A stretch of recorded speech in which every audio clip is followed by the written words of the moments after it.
162. Coming right up is Marvel News number 162. It's an all Marvel update. We're going to talk about The Amazing Spider-Man, Electro, an upcoming movie, what they all have in common. We're going to cover that. Also, Cullen Bunn's going to talk about his last couple of issues of Venom before it hits the door. Also, Chris Samney and Mark Waid are going to bring back the Jester in Daredevil because he's got an anniversary coming up. Stan Lee Media hasn't fared very well in the court. We're going to update you on that. And whatever happened to DP7, I know you don't care, but we're going to tell you anyway, right after this. For over a decade, one of our display windows looked like this.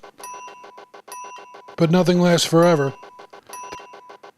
See the Svengoolie tribute window at Alternate Reality.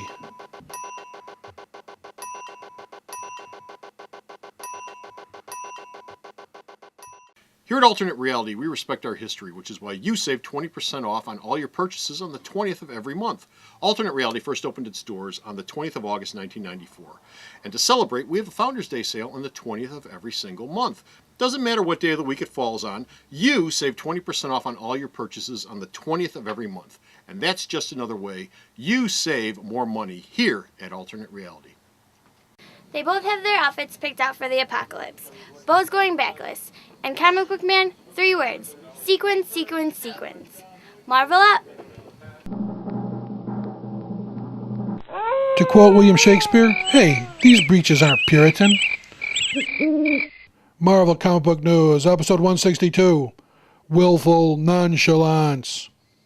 Hey folks, how you doing? Comic Book Man here. Welcome once again to my video outhouse. Bo! Yeah. What time is it? It's Marvel News time. Marvel News time, coming to you from this place. Where are we at? 6808 West 87th Street in the beautiful suburb of Burbank, Illinois. This was one of the locations of Sensation Comics Comic Shop. Now, we haven't visited any of their defunct locations, but I'll tell you, we've got enough to do a couple of mini-series of the shows when we get around to it. This was one of their locations, and something which you may not be aware of. What? You know who one of the store managers of this place was? Al Capone. No, Al Capone. no, Yes, Al Capone. no. Someone we know. Yes. Patrick Hibbs. Patrick Hibbs. Patrick Hibbs. Peter's that's right. brother. Which means absolutely nothing to you, but he's a good friend of ours. Anyway. Uncle Pete's brother. Uncle Pete's brother.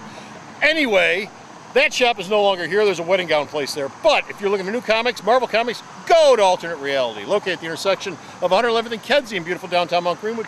Alternate Reality, or all my new comics, especially my Marvel comics, are 15% off every day for everyone. Bo. Yes. Electro. Yes. Superior Spider-Man. Yes. There's a Spidey movie coming out. Yes. How are they all interconnected? Well, someone asked Axel Alonso on Comic Book Resources, are we going to see Electro in the comic? Because you got this movie coming out, and Alonso went, of course. What do you think, we're idiots? Yeah, sure. Might even see the Rhino pop up. Hell, Lizard will probably show up too. So next summer, Electro. But will he look like Jamie Foxx? Oh, I bet he probably will look something like Jamie Foxx is. He will be blue, not green and blue yellow. Anyway, so yeah, you can get it. Yeah, he'll be. They moved him over to blue a long time ago. Meanwhile, in the Spidey universe, Venom, as you may or may not know, is wrapping it up. What's Cullen Bunn going to do at the end? His last 3 issues will wrap up some of the threads he set up and leave some open. Mephisto will be popping up.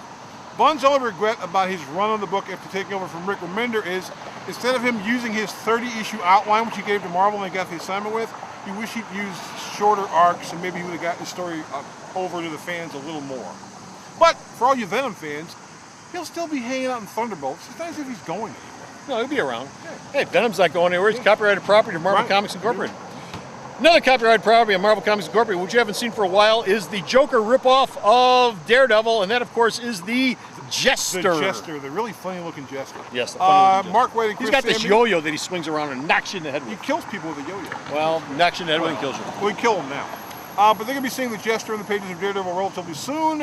And Waid and Samney are already laying out plans for next year because next year will be the 50th anniversary of Daredevil's first appearance. Okay. So they're planning something big. The Carbuncle. The Carbuncle. Meanwhile, speaking of intellectual properties that never, ever, ever go away or get wasted at Marvel, you know what's coming back to the Marvel Universe? Oh, the new universe! The new universe popped up in Jonathan Hickman's Avengers. He's a big fan of the universe. Actually, the reintroduction of what they've done has worked relatively well. Starbrand, Nightmask. And they said you'll be seeing some more new universe characters popping up. Who? DP7. Oh, I hate DP7. No, everyone hated DP7, so that means that Hickman's got a plan to make them actually interesting. I know, he's going to bring them all back and kill them all in the first He issue. might do that too. He did that with Omega Flight. He bumped them all off except one. So, yeah. And our last story involves Stan Lee Media, which is tangentially Marvel, and how they fared in their case against Disney. The last judge, this case has been going on for a while. They popped up in front of a federal judge. They were suing Disney for $5 billion for the rights to Stan Lee's character. $5 billion. The judge went, hi, you don't have any rights to the characters. Stan Lee has already signed over his rights. Get the hell out of my courtroom and stop bothering us. So there will be no appeal. The judge said, this is it. In Bocephus' world, the judge yells at people all the time. He's pretty adamant about it. Yes, he always yells at them, He's very get the hell out of my courtroom. Actually, he kicked one of them in the ass once. And then he kicked him in the ass on the way out the door. You lead a very violent life, you know that? It's my upbringing. I was raised by wolves.